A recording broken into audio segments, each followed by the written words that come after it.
السلام علیکم عزیز طلبہ و طالبات، امید کرتی ہوں آپ سب خیر و عافیت کے ساتھ ہوں گے۔ آج کا ہمارا موضوع ہے اسم معرفہ۔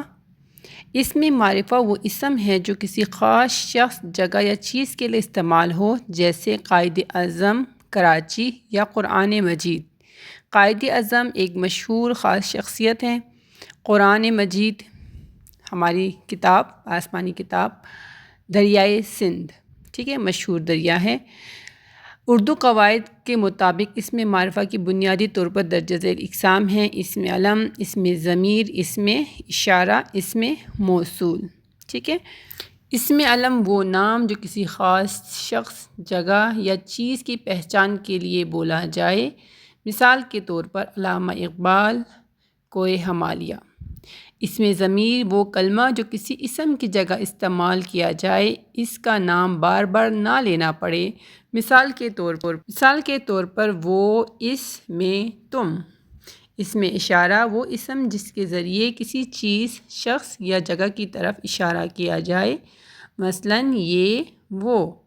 اسم موصول وہ اسم جب تک اس کے ساتھ کوئی دوسرا جملہ نہ ملایا جائے وہ پورے معنی نہیں دیتا، مثلاً جو، جس، جنہوں نے۔ یہ اسم موصول کی مثال ہے۔ اسم علم کی اقسام میں سب سے پہلے ہمارے پاس لقب ہے۔ لقب وہ وصفی نام ہے جو کسی خاص خوبی کی وجہ سے عوام میں مشہور ہو جائے، جیسے صدیق اکبر۔ لقب صدیق اکبر، خلیل اللہ، خلیل جو ہے لقب ہے۔ ان مثالوں میں آپ جیسے دیکھ سکتے ہیں، خلیل اللہ یعنی حضرت ابراہیم علیہ السلام کے لیے، ٹھیک ہے، لقب کے طور پر استعمال ہو رہا ہے، جیسے صدیق اکبر حضرت ابوبکر صدیق کے لیے ہے، تو یہ مثال ہے لقب کی۔ ان میں جیسے ابوبکر صدیق مسلمانوں کے پہلے خلیفہ تھے، اس میں صدیق۔ حضرت ابراہیم خلیل اللہ، مشہور پیغمبر خلیل اللہ۔ حضرت محمد صلی اللہ علیہ وآلہ وسلم کو لوگ صادق اور امین کہتے تھے، اس میں صادق اور امین لقب کی مثال ہے۔ اگلا ہے خطاب۔ خطاب کیا ہے؟ وہ اعزازی نام جو حکومت یا کسی شخص کو اس کی علمی یا ادبی خدمات کے اعتراف میں دیا جائے، ٹھیک ہے۔ اس میں مثال دیکھیں، جیسے قائد اعظم قوم کا اعتراف ہے، قائد اعظم محمد علی جناح، جسے بابا قوم محمد علی جناح کا خطاب ملا۔ شمس العلماء یعنی علمی خدمات کا اعتراف ہے، خطاب ہے۔ مولانا شبلی نعمانی کو دیا گیا یہ مشہور خطاب ہے، جس سے مشہور عالم شبلی نعمانی کو شمس العلماء کہا جاتا تھا۔ اسی طرح سر کا خطاب علمی اور ادبی خطاب ہے، خدمات کا اعتراف ہے، سر سید احمد خان کو ملا، ٹھیک ہے، سر کا خطاب۔ اس میں قائد اعظم، شمس العلماء، سر، یہ اسم علم کی قسم خطاب کی مثال ہے۔ کنیت وہ نام جو ماں، باپ، بیٹے یا بیٹی کی نسبت سے پکارا جائے، جیسے مثال کے طور پر ابو ہریرہ، پیار کی نسبت، جیسے مشہور صحابی عبد الرحمن کے لیے بلی یعنی ہریرہ۔ ابن مریم بیٹے کی نسبت سے، بیٹا عیسیٰ، والدہ مریم، جسے حضرت عیسیٰ کو ان کی والدہ ابن مریم کے نام سے پکارا جاتا ہے، ماں کی نسبت سے، جیسے نسبت ابن مریم پکارا جاتا ہے۔